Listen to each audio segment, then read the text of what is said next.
Welcome back, students. In this session, we will not start a new chapter. We'll be having a quick recapitulation of whatever we have completed last week. Last week, we have completed these two chapters, Rise of Regional Powers and Judiciary. So we'll have a very quick recapitulation of both. So first one will be dealing with the rise of regional powers. So we will rise of regional powers so mostly after the downfall of Mughal empire. So during the Mughal empire there was a almost the most of the part of India was under one rule, one single ruler. Okay, with a strong administration, with a strong governance, and the Mughal dynasty existed for a long time with able leaders or able administrators. But after the reign of Aurangzeb, there was a downfall of the Mughal empire. So, what are the reasons of downfall? First one was we can tell the policies of Aurangzeb. So the policies of Aurangzeb, the policies of expansion, the policy of the various policies of appeasement or the suppression of the Marathas, all of these policies went against that, went against his wishes and like his wishes of expanding his territory, and this led to uh, this led to the like loss of property and loss of various um, difficulty in the economy, or economy got ruined. And then the religious orthodoxy of Aurangzeb also led the Rajput rulers as well as the Hindu rulers to alienate themselves from his rule. Then war of succession. So the sons of Aurangzeb had a war of succession between them in order to ascend the throne. So this also heavily impacted the empire. Then weak successors. The successors of Aurangzeb were very weak in order to maintain such a huge territory, which led to the rise of regional powers. And then corrupt nobles. So the nobles of the court, like the Turanis, Iranis, Afghans, and Indian-born Muslims. So they had fought amongst themselves to gain the wealth, the Jagis, to gain the positions or post in the court, which led to various which led to the downfall of the economy of the empire. And then external invasions of Ahmed Shah Abdali and Nadir Shah led to the downfall of Mughal empire finally. And then the rise of the regional powers. So after the downfall of Mughal Empire used to rule. The Mughal rulers used to rule by the means of mansabdars or governors, and by the means of mansabdars, subedars, jagirs. So they used to have the governors in the various provinces who would directly uh, report to the rulers, and the administration was very strong with officials like subedars and divans posted there. And so the Mughal Empire was actually having a proper or a strong hold over its territory. But then, after the downfall of Mughal Empire, or when the downfall of Mughal Empire started, the various states like Bengal, Hyderabad have declared independence from the Mughal rule. So first, we will be discussing about the Maratha power, how Maratha power had emerged during that time under the leadership of Chhatrapati Shivaji, and who had founded the Maratha Empire. And after Shivaji, his son Shahuji had how he emerged victorious by the help of Balaji Vishwanath, and he was uh, the system of Peshwaship started, or system of Peshwas or prime minister started, and this reached its zenith, or reached its maximum level during the uh, uh, reign of Balaji Baji Rao, Peshwa Balaji Baji Rao. So the three Peshwas who were eminent at that point of time was Balaji Vishwanath, Peshwa Bajirao I, and Balaji Bajirao. So all of them had contributed to the expansion of the Maratha territory, and they dreamt about Akhand Bharat, or the one Bharat, where they would dethrone the Mughal Empire and establish the Maratha rule. So then we will be talking about Bengal. So how after the death of Aurangzeb, the Bengal was the first state to declare its independence under Murshid Quli Khan. So he was an efficient administrator who made Murshidabad the capital of Dhaka. And Murshid Quli Khan encouraged trade, commerce. During his rule, Bengal emerged as a very prosperous state with a good economy, and then with a good agriculture and trade. And during his time, this the origin of landed aristocracy in Bengal started during the this time, confirmed by Cornwallis. So then Shujauddin, how his son-in-law Shujauddin, whom he ascended the throne, and he became the Subedar of Bihar, and how he was uh, how he dealt with the other powers of French, English, and the Dutch, Portuguese, and the Danish. So then Sarfaraz Khan came to the rule, and he was dethroned and killed by Alivardi Khan. And Alivardi Khan also was one of the eminent rulers, and he also brought about reforms and various policies for the betterment or for the prosperity of Bengal. Then he did not allow the French or the British merchants to fortify their factories in Chandanagar and Calcutta at that point of time. And there was a constant fight between, or constant struggle between him and the Marathas, as well as the Afghans, who were threat to him. And then Afghan rebellion was suppressed, but he had signed a peace treaty or peace agreement with the Marathas. Then Hyderabad.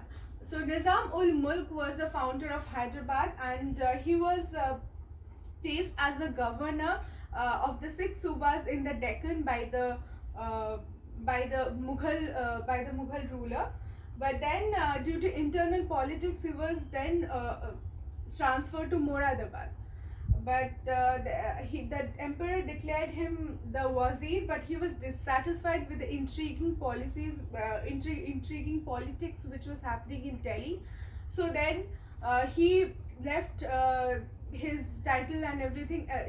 Not his title. He left his the place which was given to him. He went to Deccan, and he considered, or he was declared himself the master of the Deccan, and he was conferred the title of Asaf Jah, or the master of Deccan. So he was made the viceroy of Deccan, so viceroy of the south, by the Mughal ruler. And his successors also came to be known as the Nizams of Hyderabad. So Nizam ul Mulk, with the help of the Maratha rulers, he had established his rule over Hyderabad, and then he laid the foundation of Hyderabad. And then, but then after he was conferred the title of Asaf Jah, or the Viceroy of the South, he had been in conflict with the Marathas, and after that, the Muhammad Shah, the Mughal ruler, had summoned him to deal with the increasing resistance of the Marathas. And but he was defeated by the Marathas, and he died. His death gave opportunities to the Marathas as well as English company to play a vital role in the Deccan. So then Awadh, the founder of the kingdom of Awadh, was Sadat Ali Khan, and he was appointed the Subedar of Awadh. So he had been very successful in suppressing the revolt of the zamindars and carried out the revenue settlement. But he also started his rule independently over Awadh. He started to rule independently, but he was he was being imprisoned, and he committed suicide after he was imprisoned by Nadir Shah. So his Safdar Jung, who was his successor, thereby became the Nawab, the next Nawab, and he was a very peace-loving Nawab, and who considered the Hindu and the Muslims equally. So then he had made a peace agreement with the Marathas, and but this was not successful. Then Shuja-ud-Dawla, who was the son of Safdar, who had along with the Nawab of Bengal and the Mughal ruler, had unified themselves uh, in order to keep the East India Company away. But then they all, after the Mughal Empire lost, or the Mughals lost in the Battle of Buxar, so all of them became the allies of, or the allies of the British East India Company. Then Mysore, the state of Mysore was founded by Hyder Ali, who was very efficient administrator and who have brought about various reforms in the state. And he, after the fierce battle, after the four fierce Anglo-Mysore battles with Hyder Ali and Tipu Sultan, finally British could establish its rule over the state of Mysore. And then Rajputs, with the disintegrating Mughal Empire, the Rajputs got free hands, free themselves from the Mughal control. The late Mughal emperors like Farrukh Shah and Muhammad Shah had to appoint the rulers of Amber and Marwar as the governors of Agra, Gujarat, and Agra, Gujarat, and Malwa. So they were successful to some extent, but due to the lack of unity between the Rajputs, they couldn't continue with their freedom. So then the Sikhs were very important in the Indian history because they had led to this was the first religious unification or religious revival in the history of India, where Guru Tej Bahadur, Guru Gobind Singh, Guru Banda Bahadur, all of them had unified the Sikhs into war, into the Dal Khalsa, and they have made the Sikh community able warriors, and they had fought fiercely with the British. Finally, under the leadership of Ranjit Singh, the Sikhs had actually established control over the Punjab and the few parts near the Yamuna territory, and they emerged victorious also.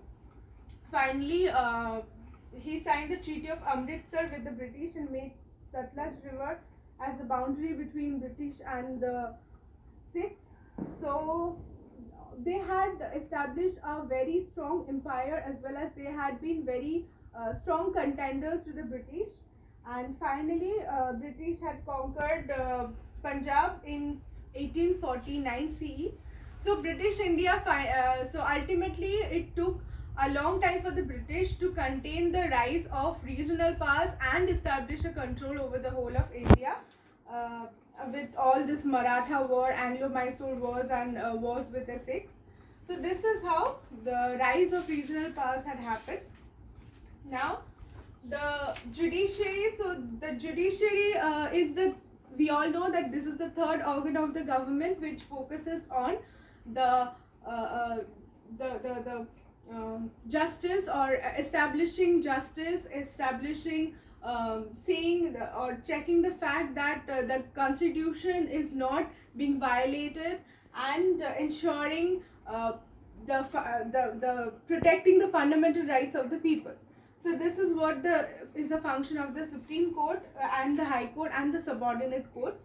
So the judiciary is like a pyramid structure. On the top is the Supreme Court, then the High Courts, and then the subordinate courts. So composition, qualification, appointment, and removal and tenure, I'm not explaining again.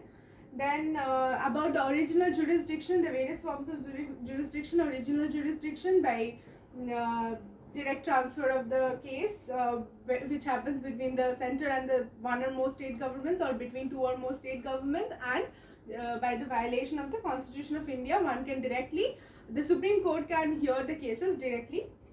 Then the writ jurisdiction, which focuses on habeas corpus, mandamus, prohibition, certiorari, and quo warranto. So all of these writs are the special orders which are issued by this court, Supreme Court or the High Court, which deals with the violation of the fundamental rights of the people.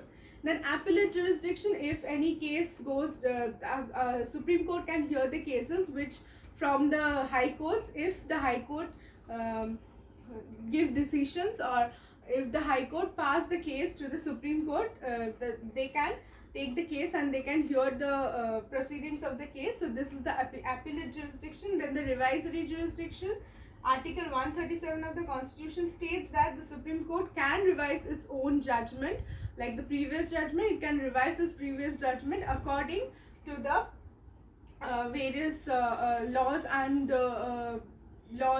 guidelines of the Constitution. Then advisory jurisdiction, the President can ask for opinions or advices on certain matters from the Chief Justice or from the Supreme Court, and this falls under the advisory jurisdiction. Then court of records, it acts as a court of record because it records all its acts, proceedings, everything for future use. Then jurisdiction of judicial review, it can the Supreme Court holds the power to examine the constitutional validity of the law in order to have a check over the power of the executive and the legislature. Then the High Court's composition, qualification, tenure removal, and jurisdiction and functions I will be explaining. These are all I'm not explaining again. Original jurisdiction, same as the Supreme Court, only the High Court of each state is the topmost court of the state. So it possesses the authority to hear the case directly, which include fundamental right, wills, divorce, marriage, contempt of court, as well as election disputes. Then writ jurisdiction, like Supreme Court, it can also issue writ jurisdictions. Appellate jurisdiction, if there is appeals against the decision of the lower courts or subordinate courts, the High Courts can hear. Then supervisory jurisdiction, a High Court has the power to supervise the functioning of the lower courts, which come under the territorial jurisdiction. Then judicial review, it can check the constitutional validity of the law passed by the central or the state governments. And if a law is found violating the Constitution, the basic structure of the Constitution, outside the competence of any authority, then it can declare the law as null or void. Then court of records, it acts as a court of records. All judgments, proceedings, everything is being recorded for future use. Then significance, what is the significance? It acts as a check to the other organs of the government. Then it safeguards the supreme law of land, that is the Constitution. It interprets various provisions of the Constitution. It is a watchdog of the Constitution, and it is the final interpreter of the Constitution. It provides justice to the society. It settles dispute between center and the states and two or more states, and protects the rights and liberties of the people. So hence we come to the end of this revision class. I hope it is clear.